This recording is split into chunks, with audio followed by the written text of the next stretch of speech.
ఏ సమాజమైనా అభివృద్ధి చెందాలి, నాగరికతతో ముందుకు పోవాలి అంటే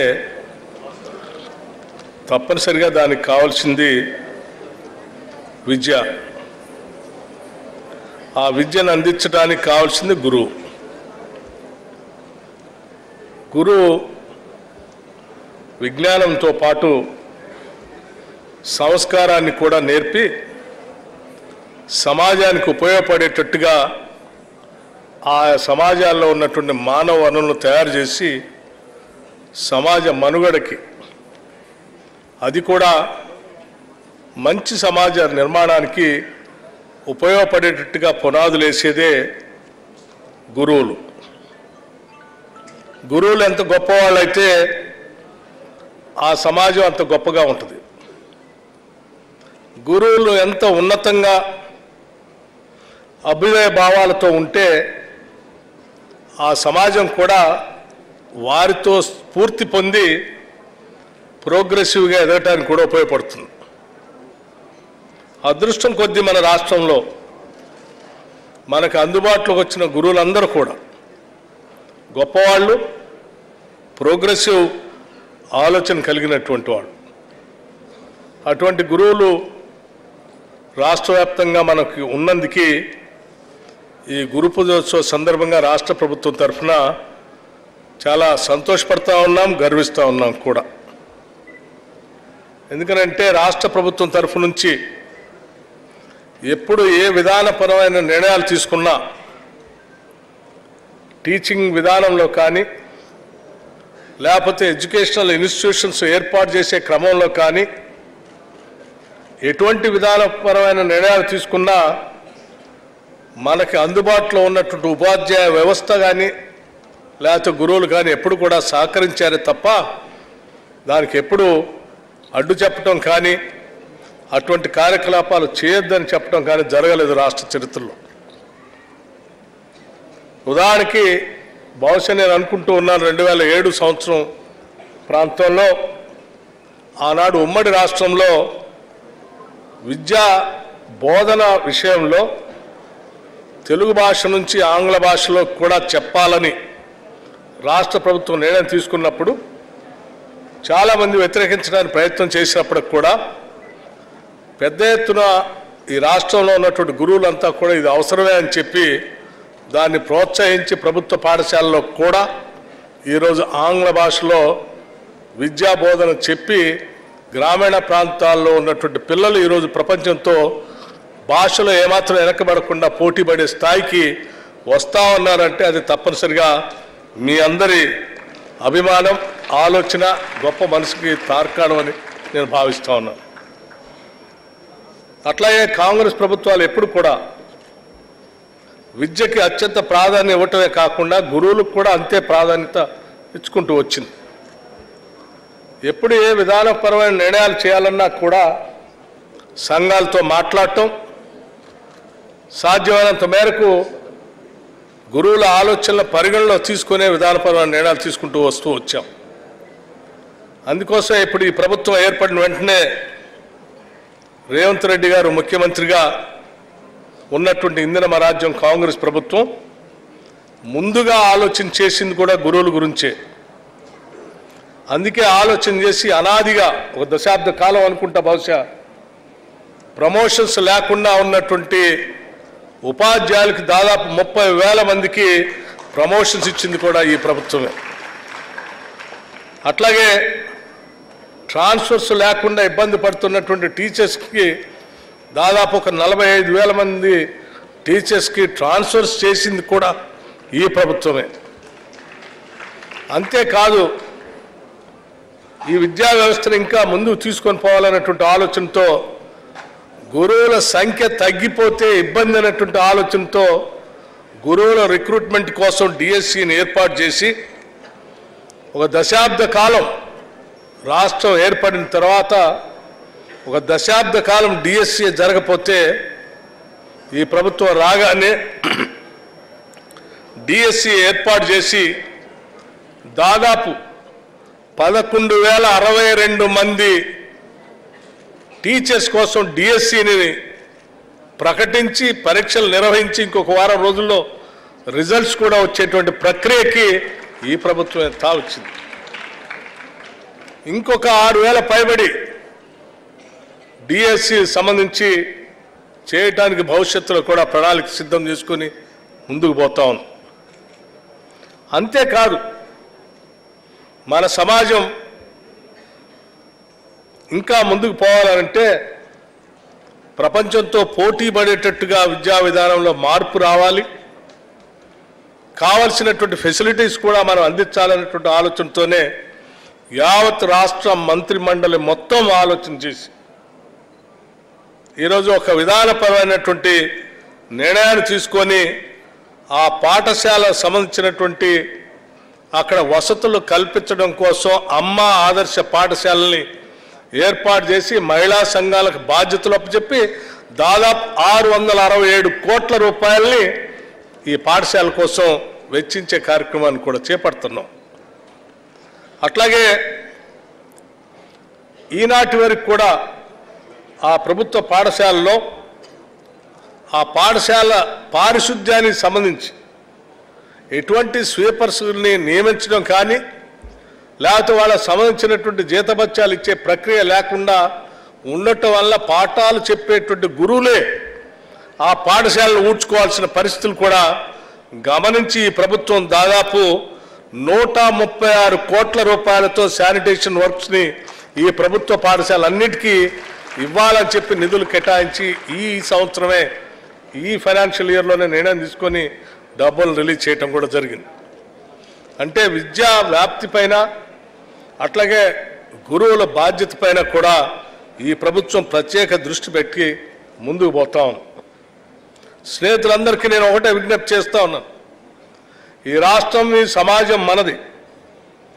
ఈ సమాజ మనుగడకు కానీ పునాదులు వేయాల్సింది కానీ కేవలం గురువులు మాత్రమే.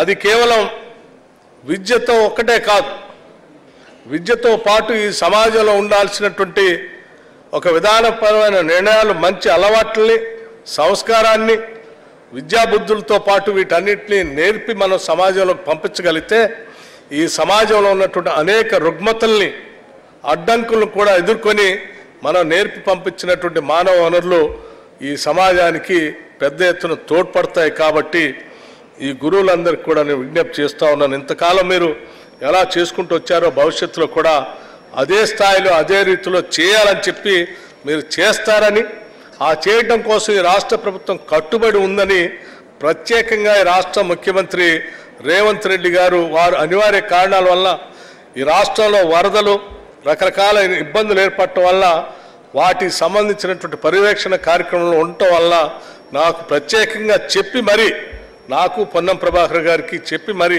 పంపించారు మీ అందరికీ విజ్ఞప్తి చేయమని. నేను మీ అందరికీ ఒక మాట ఇస్తా ఉన్నాం, ఈ రాష్ట్ర ప్రభుత్వం నుంచి ఎప్పుడు ఏ సమస్య వచ్చినా గురువులు సంబంధించి ఆ సమస్యలు పరిష్కరించడానికి, చర్చించడానికి ఈ రాష్ట్ర ప్రభుత్వం సిద్ధంగా ఉంది.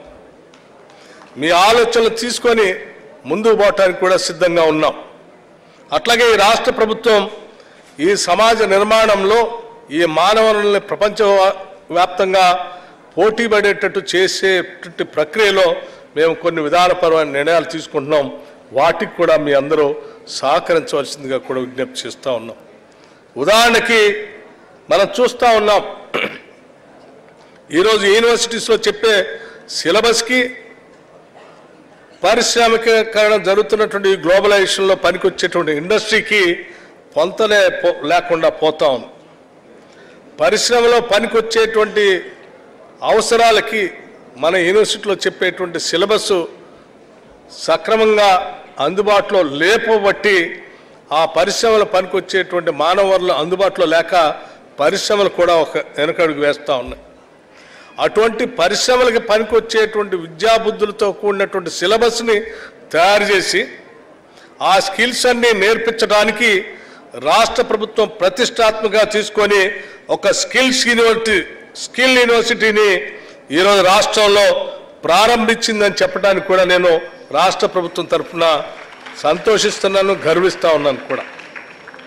దీంట్లో సర్టిఫికేట్ కోర్సుతో పాటు డిగ్రీ కోర్సుతో పాటు ఆయా సిలబస్ని నిర్ణయించేటువంటి కార్యక్రమాన్ని కూడా ఇటు రాష్ట్ర ప్రభుత్వంతో పాటు పారిశ్రామికవేత్తలతో కూడినటువంటి ఒక సమన్వయ సంఘాన్ని బాధ్యతను కూడా వాళ్ళకి అందులో ఒప్పజెప్పి ఆ సిలబస్ని అక్కడ ఇంక్లూడ్ చేసి ఆ సిలబస్ ద్వారా పాఠాలు నేర్పించిన తర్వాత నేరుగా వాళ్ళందరినీ రిక్రూట్మెంట్ చేసుకునే విధంగా ఈ స్కిల్ యూనివర్సిటీని తయారు చేస్తూ ఉన్నాం.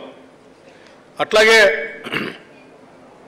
రాష్ట్ర వ్యాప్తంగా ఇప్పటికి ఉన్నటువంటి 63 ఐటీఐ సెంటర్స్ని పాత రోజుల్లో అప్పుడు పనికొచ్చేటువంటి విధంగా ఉన్నటువంటి మిషనరీతో కూడుకున్నటువంటి ఆ ఐటీఐ సెంటర్లు ప్రస్తుత ఇండస్ట్రీకి పనికి రాపోవటం వల్ల మూలబడినటువంటి ఐటీఐలన్నింటినీ కూడా తిరిగి అడ్వాన్స్డ్ టెక్నాలజీ సెంటర్స్గా ఈరోజు పరిశ్రమలో పనికొచ్చేటువంటి మిషనరీస్ మొత్తాన్ని అక్కడ పెట్టి ఆ మిషనరీ ద్వారా ట్రైనింగ్ ఇచ్చి వాళ్ళందరినీ కూడా మళ్ళీ ఇండస్ట్రీకి ఉద్యోగ అవకాశాలు కల్పించేటట్టుగా 63 ఐటీఐ సెంటర్స్ని అడ్వాన్స్డ్ టెక్నాలజీ సెంటర్స్గా ఈ రాష్ట్ర ప్రభుత్వం నిర్ణయం చేసి ముందుకు పోతా ఉంది.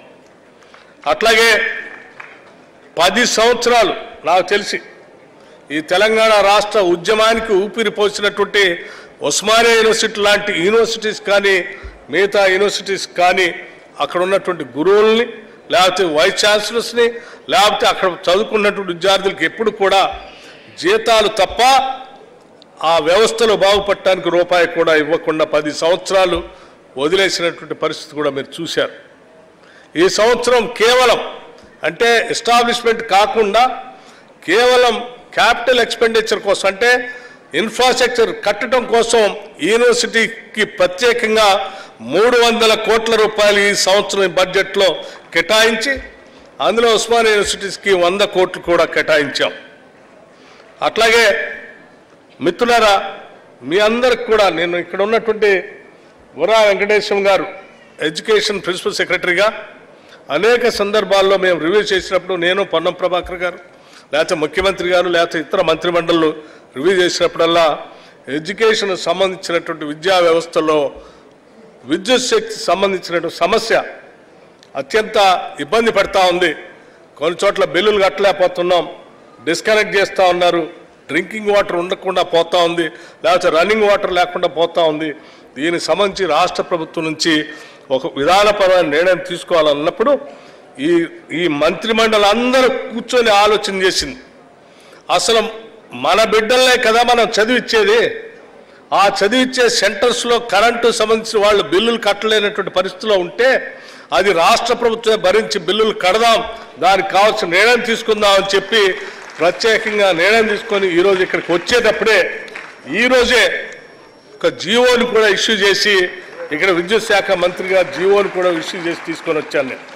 దీనికి సంబంధించిన GO government after careful examination have decided to provide free power supply to the government educational institutions in the Telangana state to impart quality education. ఈ రాష్ట్రంలో ఉన్నటువంటి ప్రభుత్వ విద్యా సంస్థలన్నిటికి కూడా అన్ని వ్యవస్థల ఇన్స్టిట్యూషన్స్కి ఈరోజు ఫ్రీగా ఉచితంగా కరెంట్ ఇచ్చేటువంటి కార్యక్రమాన్ని అనౌన్స్ చేశాం.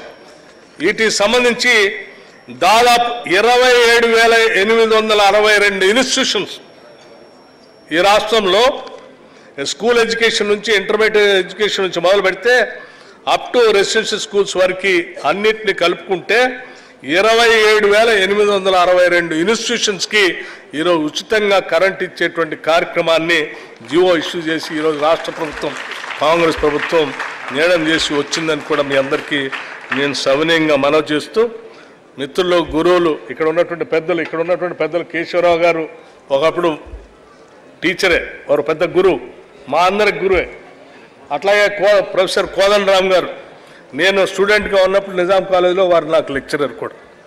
అట్లాగే చాలామంది గురువులు చాలామంది ఉన్నారు, శాసన మండలి సభ్యులు కూడా. వారికి మీకు మీ అందరికి కూడా రాష్ట్ర ప్రభుత్వం తరఫు నుంచి నా హృదయపూర్వకమైనటువంటి గురు పూజోత్సవ మీ అందరికీ అభినందనలు తెలియజేస్తూ ధన్యవాదాలు కూడా తెలియజేస్తూ, భవిష్యత్తులో మీ పాత్ర ఈ రాష్ట్ర నిర్మాణానికి పెద్ద ఎత్తున, అది కూడా ప్రోగ్రెసివ్ స్టేట్గా ఈ రాష్ట్ర నిర్మాణానికి పెద్ద ఎత్తున ఉపయోగపడాలని